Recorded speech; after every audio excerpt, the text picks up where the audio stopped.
What did you notice if something seemed off about Mom? They say you, who does nothing, shouldn't interfere. Siblings may be different, but how could I stay silent when our beloved mother isn't herself, and my brother tells me to stop sticking your nose in our business, even though he only sends $100 a month? Families come in various forms, and in my case, our father wasn't around. I have no recollection of him. He passed away in an accident shortly after I was born. Mom, who continued to cherish his memory, never remarried and single-handedly raised my brother and me. Undoubtedly, she faced countless challenges, yet she shielded us from any hardship, always wearing a smile. Now, as an adult, I'm determined to repay her boundless kindness in any way I can. I'm Lisa, a 43-year-old mom juggling work with raising my high school-age son. My older brother, Mike, at 45, is married without children. Our mother, now in her 70s, has retired and lives off her pension. Initially, I found solace knowing she resides with Mike and his wife, as our visits are limited to Christmas holidays. From afar, it seemed they got along well, and Mom enjoyed a serene retirement. However, recent societal circumstances have heightened my concerns. Unable to visit frequently, our interactions are mainly through sporadic video chats, revealing her waning energy. Despite her age, I believe she needs a checkup, but she's hesitant. Thus, I've made the decision to reach out to Mike. Mike, it's been a while. I need to discuss Mom. I'm busy at the moment. Can we do this later? And he abruptly ended the call. Undeterred, I attempted to reach him again over the weekend. Hey Mike, can we talk? It's about Mom. I'm suffering from a terrible headache.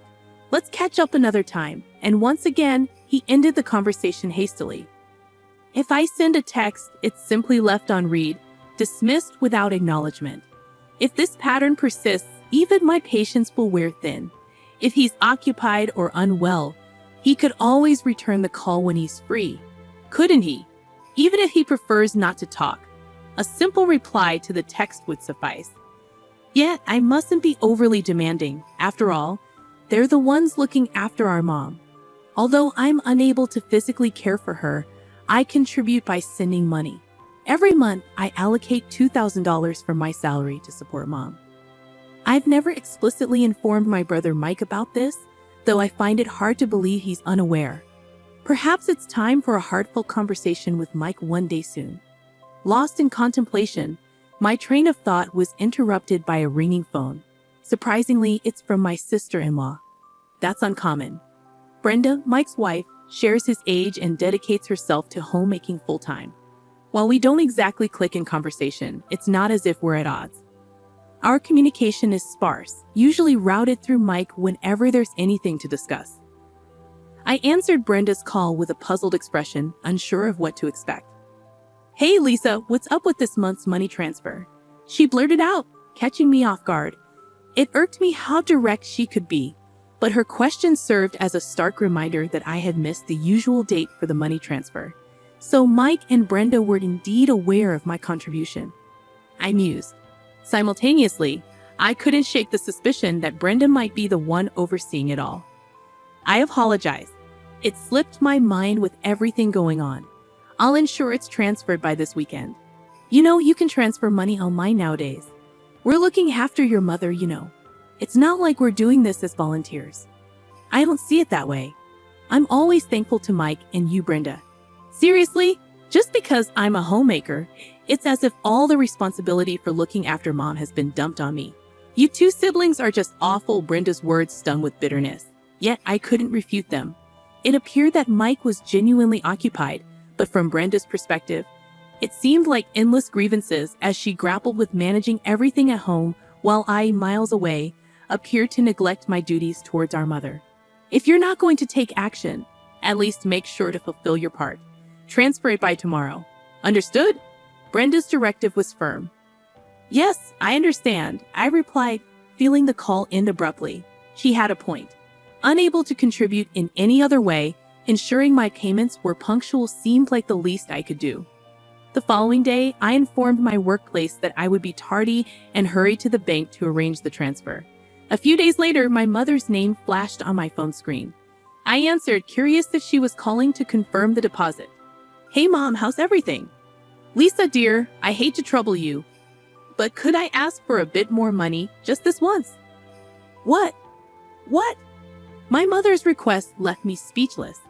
After ending the call, I sprang into action. With my husband's approval, I requested paid leave from work. Once everything was arranged, I boarded a plane bound for my childhood home in a distant land.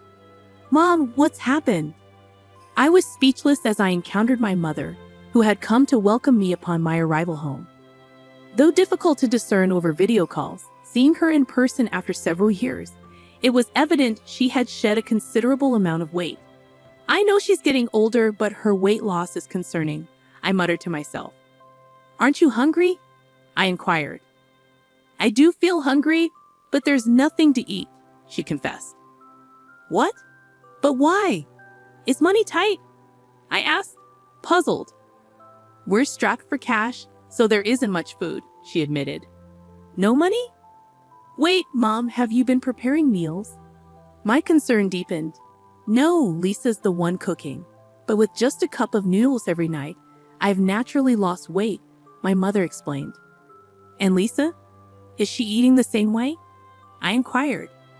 She claims she mostly eats out and only eats at home when Mike is around, my mother replied. This doesn't make sense. She has the means to eat out, yet she allows you to have such meager meals, I remarked, feeling frustrated. Mom, if cooking is difficult, why not consider takeout? It could even be a chance for you to get out and get some fresh air, I suggested. I wish I could, but we simply can't afford it, my mother confessed sadly. You don't? What about the $2,000 I send each month?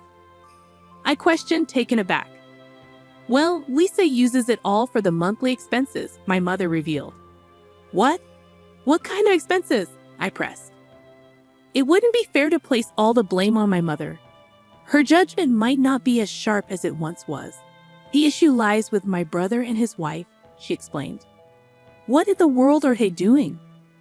Frustrated, I decided to confront my brother and his wife when they returned home. Why are you here?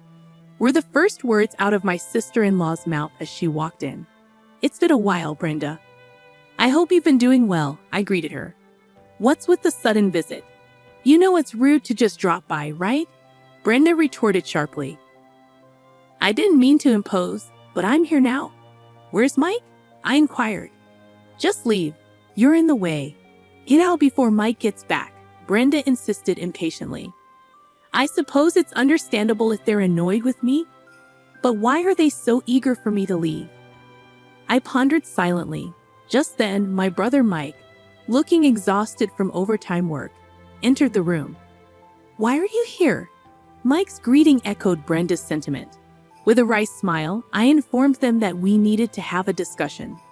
What's there to talk about? Mike questioned. It's about Mom, I replied. Mike, how much do you know about Mom? I inquired further. What's going on with Mom? Mike's concern was evident. Well, Mom has been surviving on just a cup of noodles every night, I disclosed. Did you know she wasn't eating anything else? I pressed. What do you mean? Mom's only having noodles? Mike seemed startled. Brenda, you're being rather loud, I interjected gently. Why does she have to sneeze every time I try to talk? And what's with those sneezes anyway? Who does she think she is? I grumbled, shooting Brenda a disapproving look, but she remained unruffled, avoiding my gaze. I'm saying Mom has lost too much weight. Have you even bothered to check in on her? I demanded. Do you think I have any time between all this overtime work I've been putting in? Brenda has been the one taking care of Mom instead of me during this tough economic climate. You do nothing, so stay out of it, Mike retorted defensively. But I can't stay silent with things as they are. Sure, I might not be able to be there for her physically, but I am sending money, aren't I? I countered. What happened to that money? Mike's question hung heavily in the air. You call that money? Don't act so superior over a mere $100, Mike retorted sharply. His words hung heavily in the air, sending a jolt of surprise through me. What? I exclaimed softly. If it were true that I was only sending $100, Mike's accusation would be justified. But that wasn't the case. What do you mean? I've been sending $2,000 every month, I countered. What? Mike's response was equally startled, punctuated by a loud noise. Brenda, suddenly standing up from her chair, interjected. Well, it's getting late. How will we call it a night? You must be exhausted, Lisa. Your presence is upsetting the family's harmony. It's best if you go home. Go home, Brenda insisted, her tone firm. But Mike intervened. Wait a minute, Brenda. Where did you put Mom's bank book? He demanded. I'm not sure. Weren't you the one who asked me to deposit money as soon as possible? Brenda replied, her voice wavering. Don't speak nonsense, Lisa, Brenda retorted, standing her ground against my mother and me. She let out a small gasp when Mike called her name in a low, stern voice. Mike's anger was well known in our household. He only ever got mad for valid reasons. And now, he seemed genuinely furious, finally grasping the gravity of the situation. Where is Mom's bank book? Mike's voice was firm, his tone indicating no room for excuses. Where did I put it? Wait, here it is. Brenda hastily retrieved Mom's bank book as Mike's anger boiled over. Flipping through it, Mike was left speechless. There it was, clear as day.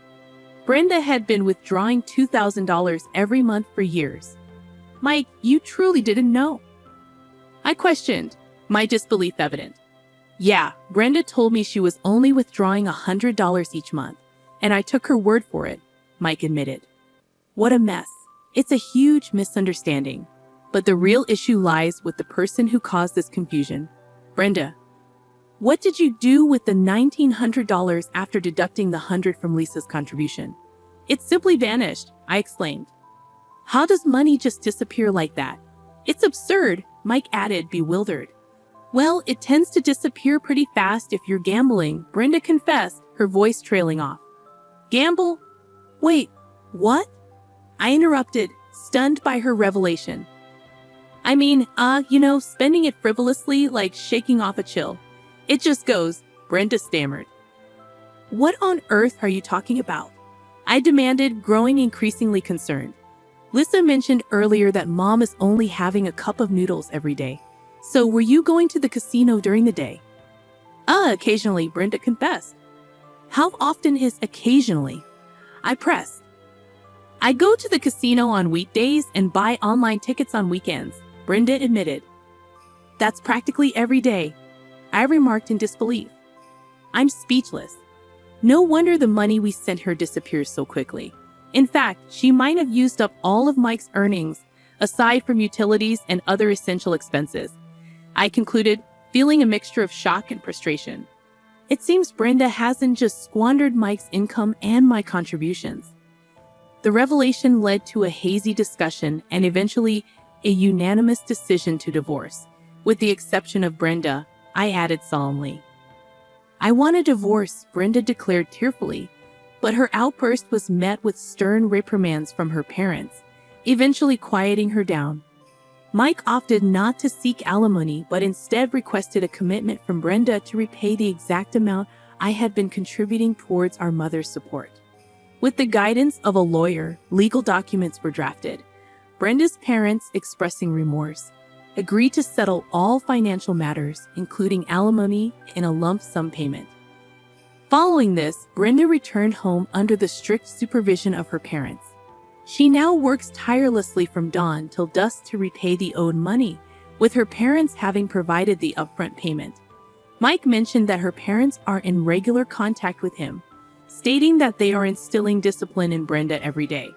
Mike and Mom have embarked on a new chapter, building a life together.